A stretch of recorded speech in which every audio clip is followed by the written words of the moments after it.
नमस्कार.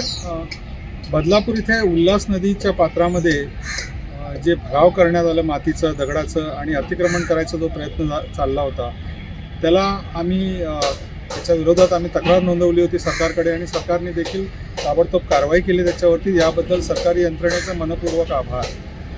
मेन गोष्ट म्हणजे हा नदी जो आहे हा कोणाचा मालकीचा असू शकत नाही. नदीला पावसात पाणी जास्त वाहतं नदीमध्ये आणि ते पसरण्यासाठी मोकळी जागा दोन्ही बाजूला ठेवणं गरजेचं आहे. असं एक मागणी करून आम्ही न्यायालयात ऑलरेडी केस आमचं चाललेलंच आहे NGTमध्ये.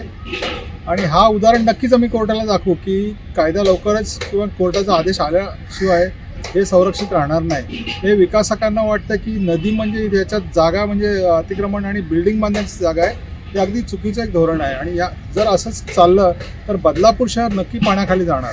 आणि लोकांचं मी सुद्धा कौतुक करणार आणि मनपूर्वक आभार मानतो की त्यांनी एवढं काय म्हणतात सतर्क राहून त्यांनी पटकन ते लक्षात आणलं आमचं. आणि यंत्रणेकडे पण त्यांची तक्रार चालूच होती 1 महिनाभर. पण चला काय नाही, उशिरा का होईना पण सरकारने कारवाई केली, याबद्दल मनपूर्वक आभार. नक्कीच हे खूप मोठा विजय आहे हा खरं पाहायला गेलं तर. कारण बदलापूरकर काय करू शकतात हे पुन्हा एकदा अधोरेखित झालेलं आहे.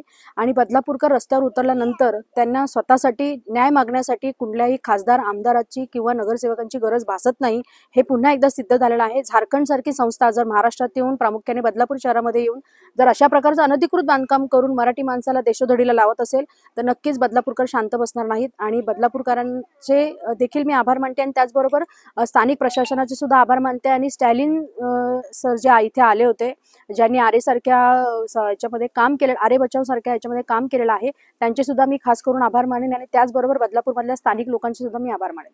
नमस्कार, मी साधना चिपळूणकर.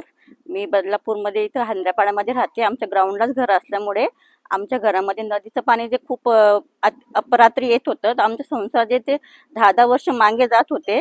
तर आता प्रशासनाने आम्हाला जे दिला विजय आमचा झाला, त्यांचे मी खूप आभार मानते. संगीता ताईंचे, ते आमच्या इथल्या नगरसेवक नाहीत, कोण नाही, तरी ते आमच्या पाठीशी खंबीरपणे उभ्या राहिल्या. मी त्यांचे खूप आभार मानते. आमच्या बहीण म्हणून ते उभ्या राहिल्यात. आणि आमची जी नदी माता आहे तिथे आम्ही पूजा सुद्धा घातली आणि त्यांना आम्ही खूप गाराने घातले. आणि आमचे आता संसार आता वाचेल ते, नाहीतर आमची परिस्थिती अशी झाली असती 2005 मध्ये जी परिस्थिती आमची कायमची राहिली असती. त्यामुळे मी प्रशासनाचे आभार मानते. थँक्यू.